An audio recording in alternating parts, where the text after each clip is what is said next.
already. So I guess we'll start. Good day. Today I'm speaking with Keith McDonald from the St. John's Regional Fire Department in St. John's, Newfoundland. Good day, Keith. How's things? Good day, Ryan. Things are good here. A little bit cold today, but summer is here, I guess. Exactly. I guess to start off, what exactly is your position with the department, Keith? My position with the department, I'm the manager of mechanical services. So my role is to facilitate the day-to-day maintenance of our fire apparatus, the commissioning, acquisition, and disposal of our apparatus, and basically set out long-term and short-term maintenance and planning strategies for the department in the maintenance division. Okay. How many other people are in your maintenance division, Keith? We currently have 2 emergency vehicle technicians employed with us. Both of them are basic master certified. One of our techs, he's actually just written the last 2 exams to have every EVT exam written. Wow. So he's just waiting on his results. Exactly. So how long have you been with the department? I celebrated 8 years, actually, May 17th of this year.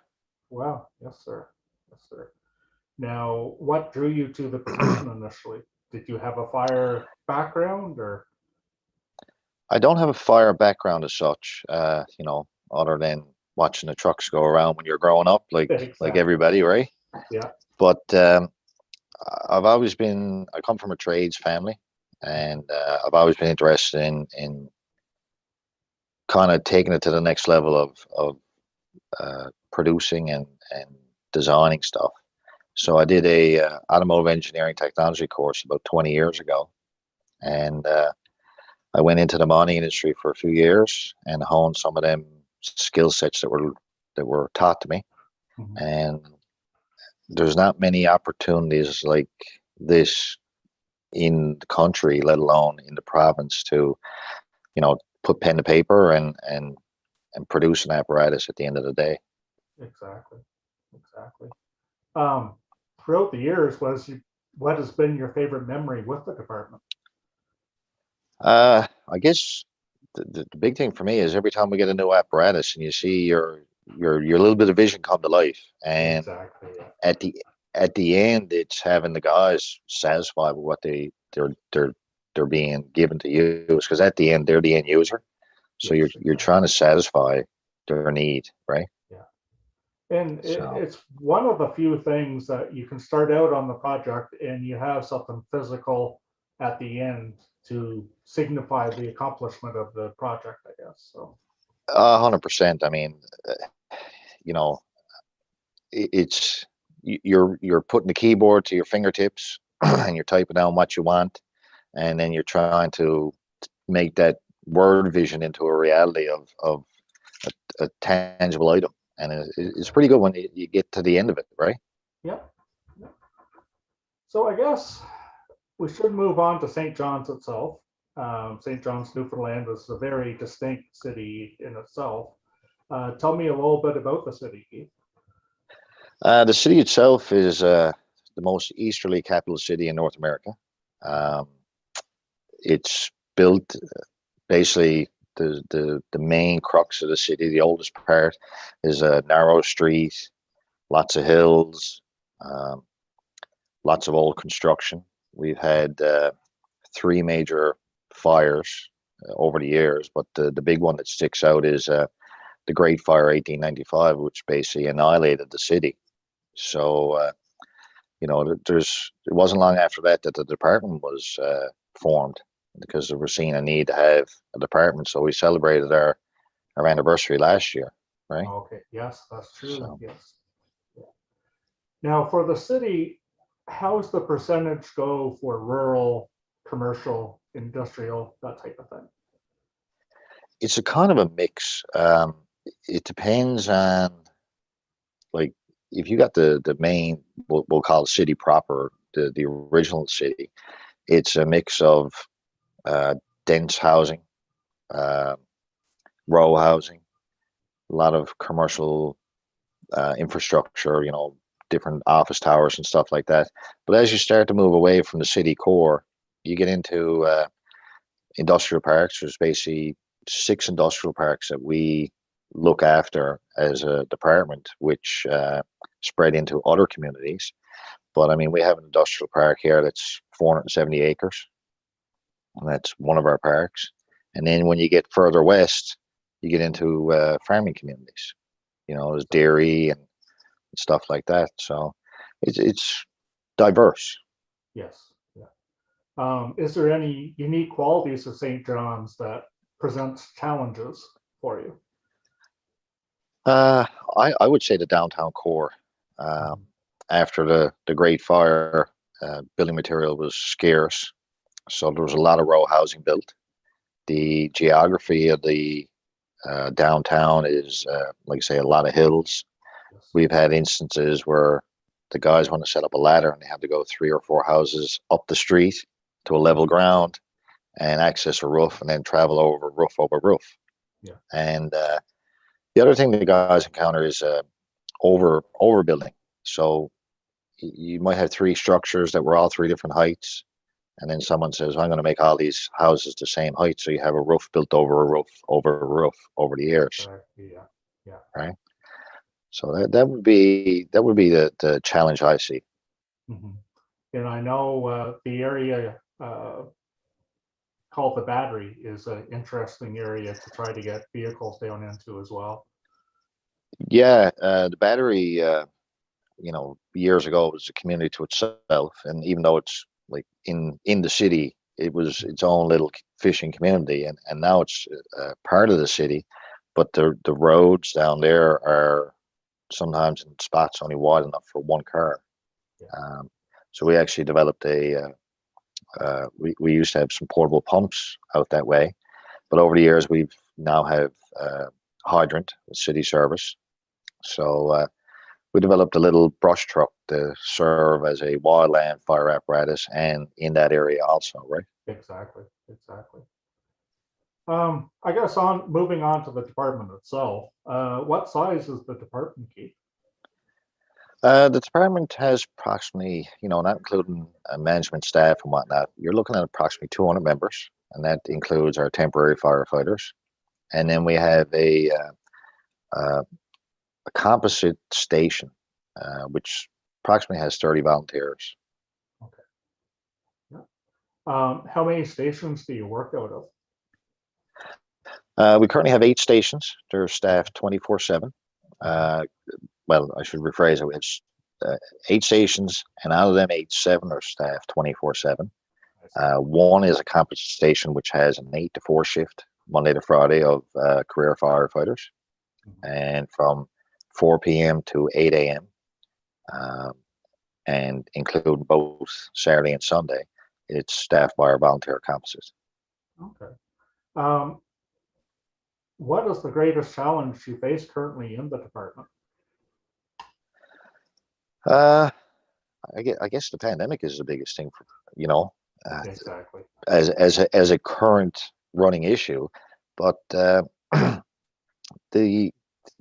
growth side, when you grow, the dynamics of what you have to supply an apparatus or personnel kind of changes too. Like if you grow out to a different district, like our last station that was built has a service and unserviced area. Yeah. So now you have to, what equipment do we need for that area? We have to service 2 purposes.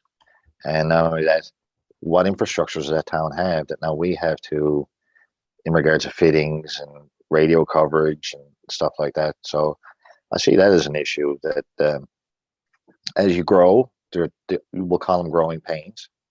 Yes. Yeah. Okay. Now on to the fire truck side of things. How many trucks do you have in your fleet, Keith? We currently run 22 what I would classify as apparatus. That includes our pumpers, our aerials, our rescue units, and then some specialized equipment such as the equipment for the battery, area that you spoke of, and the our command unit and stuff like that. But we have some ancillary support equipment in regards to pickups and trailers and stuff like that also, right? You also run a rehab unit. Is that correct, Keith? Or you used to, or?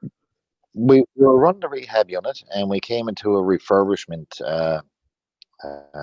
era with that unit, and we looked at it, and we were prepping to move forward, but the clean cab and decon kind of came to the forefront. Yes. So we we kind of went a different direction. What we did, we took, and we're still in the pilot project of this. We took a trailer that we had, and we converted that into a rehab unit, so or a decon unit. So the staff can get in, they can disrobe, clean, redress in a clean area, and then head back to the station without bringing back their contaminated equipment. And we kind of went down that road because once you go into rehab, you're kind of getting to the end of your time on scene anyway. Exactly. Yeah. So we went down the decon road. So, like I say, it's a pilot project. It's been in place now probably 14, 16 months. Okay. But we're looking to see where it's going to take us going further, right? Mm-hmm. Now, maintaining the fleet of fire trucks, what would be the main challenge you face? The main challenge here is corrosion and part delivery. Corrosion is number one. We've had pressure governors from different manufacturers. It doesn't matter who makes it. Corrode where they just fall out of the pump panel. And it's not from lack of maintenance or whatnot. It's just the corrosion gets in behind, and all of a sudden it appears. And we've seen rust jacking happen between the frame rails, the double frame rails, where the frame rails start to spread apart. Yeah. So we're on the, we're right out in the middle of the Atlantic. So salt air is continually here, whether it's winter, summer, fall, or spring. Exactly. Alrighty. So I guess we're on to the part about Metal Fab. Tell us about your experience with Metal Fab itself. Well, I've been dealing with you guys basically 8 years since I've been here. My first truck was a Metal Fab tanker that we acquired, and it was like dealing with family without the arguments. That's how I find it. You can pick up the phone and call them for assistance, guidance, any resource information, and it doesn't matter who you speak to. It could be one of your contract administrators, yourself, or someone in engineering, and they'll go to the bat to see you got the resources you require. Yeah. So you mentioned your first truck was purchased when you first started. When was the first truck purchased from the town, or by the town from us, I guess? The department purchased in 1990, and that was just after the province had turned over the regional fire department to city management, I guess you could say. And that was in 1990. We've purchased approximately 15. We got a couple in production now. Yep. We still have a 2000 Freightliner actually running as a reserve apparatus, and it's serviced well. Yep. Right? So it's a diverse fleet we have. I mean, I'm on my 7th purchase from you guys. So half of the trucks have been in the last 8 years, I guess you could say. So. Exactly. What do you like about working with us? I guess you mentioned some of the items before, but. Yeah, well, I mean, like I say, it's during the build, after the build, you're supported the whole way through. You don't feel like you're in it alone. There's a lot of, I find, dealing with some of the staff, there's constructiveness that goes both ways. It's an idea that comes from you to me or me to you of ways to do things a little bit different. And it, some days you almost feel like that you're working there because you're sharing ideas to make everything better for your end project, right? So I mean, I like that open interaction. It's really good. Great to know. I guess in closing, do you have any additional comments or anything else? Or Uh, you know, we've we've been we've been in this business together, I guess you could say, relationship for the last 8 years, and it's been good for me. Uh, it's been when I've come to the wall where I'm going to make a mistake. Uh, it's like you made a mistake here, and there's a bit of guidance. So because it's always something new to learn, yeah, right? yeah, yeah. You know, mistakes happen, and on both sides, to be honest. And I think the way having a good communication back and forth is, you know, paramount to getting it resolved and in the best interest of yourself and ourselves. I think. So Yeah, definitely. I mean, if you don't have the open line of communication between the vendor and the purchaser, um, at the end of the day, the vendor doesn't really know what they're supposed to supply. The purchaser doesn't really know what he's getting, yeah, right? exactly, So exactly. you really got to have that conversation happening during the whole build, and even after the build is done, when you see stuff that you should have changed yourself, or you say, I would have liked them to do this, and you can pick up the phone and call and have that conversation, and it becomes very constructive for the next build, right? Yeah, exactly, exactly. No, I'd like to thank you very much for coming on, Keith, and I guess we'll be in touch as we go. No, thanks for having me, Ron. It's greatly appreciated. A good opportunity to talk to you again and face to face, seeing how we haven't seen each other in a couple of years now due to the pandemic, Exactly. right? Yeah, I think we're getting So close now, though. But we're getting close, and I appreciate sharing some information about our department. It's great to be able to show people what we're doing and let them know who we are. exactly. No, thank you very much. Thanks, Ryan.